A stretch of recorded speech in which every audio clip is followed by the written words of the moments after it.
O que é que significa, de verdade, honrar o nome de Deus? Muita gente olha para o segundo mandamento e pensa logo numa proibição, num simples não faça. Mas e se a gente olhasse por outro ângulo? E se ele for, na verdade, um convite?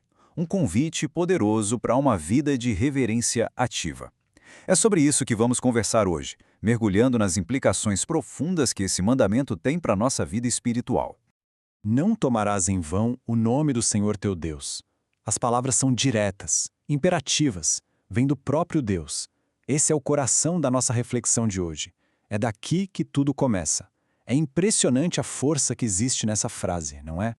Para a gente poder entender isso a fundo, nosso caminho vai ser bem claro. Primeiro, a gente vai na raiz, no fundamento do mandamento. Depois, vamos explorar o que ele nos pede para fazer, o culto positivo. E, claro, o que ele nos proíbe. Também vamos entender o que é o voto e, por fim, a consequência muito séria de ignorar esse chamado. Olha, nenhum mandamento surge do nada, e aqui está a primeira grande sacada.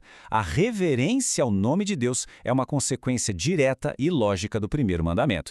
Pensa bem, se a gente é chamado a adorar a Deus em sua essência, como é que poderíamos não honrar o nome que o representa?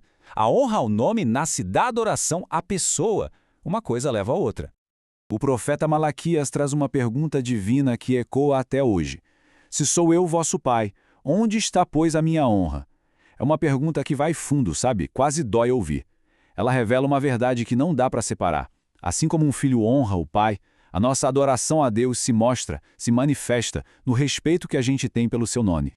E aqui a gente chega num ponto, crucial, que muda toda a perspectiva. O segundo mandamento é muito, mas muito mais do que uma lista do que não fazer. Ele é um chamado para ação. A nossa fé não é algo passivo. Ela nos convida a um culto positivo, a praticar ativamente a honra e a glorificar o nome de Deus no nosso dia a dia. Mas como é que isso funciona na prática? Bom, vai desde confessar publicamente a fé, meditar, até cantar em gratidão e fazer uma simples oração. Cada um desses atos constroem a honra a Deus. Mas repara no último ponto, que talvez seja o mais poderoso de todos: o nosso exemplo. Uma vida virtuosa pode fazer com que outros glorifiquem a Deus. E o contrário, infelizmente, também é verdade. Uma vida de pecado pode acabar profanando publicamente o nome daquele que a gente diz seguir. Agora, uma coisa que pode até surpreender, o juramento, quando é feito do jeito certo, é um ato de culto. Ué, por quê? Porque quando a gente invoca a Deus como testemunha, estamos afirmando publicamente que Ele sabe de tudo, que Ele é a verdade absoluta. É um ato de profunda submissão, de reverência. Mas atenção, para ser lícito, um juramento precisa ter 3 condições sagradas. Primeiro, a verdade. Não dá para invocar a verdade absoluta para validar uma mentira. Isso é uma ofensa gravíssima. Segundo, o juízo. O juramento tem que ser feito com prudência, com seriedade, nunca de forma leviana. E terceiro, a justiça. Jamais se pode jurar fazer algo errado, um pecado, porque isso seria misturar a santidade de Deus com o mal. Certo! Agora vamos olhar o outro lado da moeda, as proibições. Se o culto positivo constrói a honra, as proibições são como um muro de proteção ao redor do que é sagrado, nos guardando para não profanar o nome divino. A proibição central é exatamente essa: não tomar o nome de Deus em vão. E o ponto-chave aqui é a sutileza da coisa. Não estamos falando só de xingamentos. Estamos falando de usar o nome sagrado de forma trivial, como uma muleta na conversa, uma palavra qualquer. Cada vez que isso acontece, o sagrado vai perdendo o seu sentido e a majestade divina é banalizada. Uma das piores transgressões contra esse mandamento é o perjúrio, que é o juramento falso. Ele pode acontecer de 2 formas. Tem o perjúrio assertório, que é quando se mente sobre um fato, e o promissório, que é quando se promete algo que já se sabe que não vai cumprir. Nos 2 casos, é uma afronta direta, calculada, contra a própria verdade de Deus.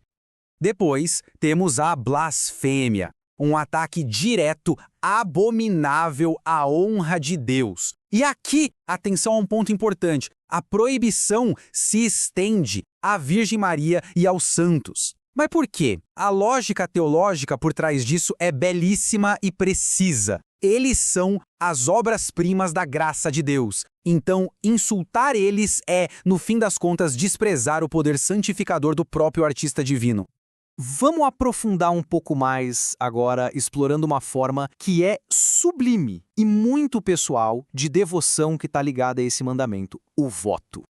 E aqui tem uma distinção teológica que é fundamental. No juramento, a gente invoca a Deus como testemunha de algo. Mas no voto, a dinâmica muda completamente. A promessa é feita para Deus. Ele passa a ser o destinatário. Isso eleva o compromisso para um nível de intimidade e seriedade totalmente novo. E a consequência disso é gigantesca. Se Deus é quem recebe a promessa, a obrigação de cumprir é absoluta. Deixar de cumprir um voto não é só quebrar uma promessa. É uma falta grave de fidelidade com a majestade divina. É tratar o próprio Deus com leviandade. E finalmente, a gente chega na advertência que está dentro do próprio mandamento, a sanção final. Essas palavras mostram o quão a sério Deus leva a honra do seu próprio nome. Essa é a cláusula final, a sanção divina. O Senhor não o terá por inocente. Vamos deixar essas palavras ecoarem um pouco. Elas são sóbrias, pesadas. Elas nos alertam que profanar o nome de Deus nunca é algo trivial. Traz consequências eternas. O significado disso é muito profundo. Quer dizer que, mesmo que a justiça dos homens falhe, mesmo que ninguém veja, a justiça divina não vai falhar. O próprio Deus se encarrega da retribuição. Por quê? Porque violar o seu nome não é só um pecado, é perturbar a própria ordem da verdade no universo, uma ordem que vem dele. E assim, toda essa análise nos traz para uma reflexão final que é pessoal. O segundo mandamento exige uma coerência radical entre a fé que se fala e a vida que se vive. A pergunta, então, não é teórica, mas é prática, é do dia a dia. Como é possível, em cada pensamento, em cada palavra e em cada ação, cultivar ativamente a reverência e a santificação do santo nome de Deus? A resposta para isso está na jornada espiritual de cada um.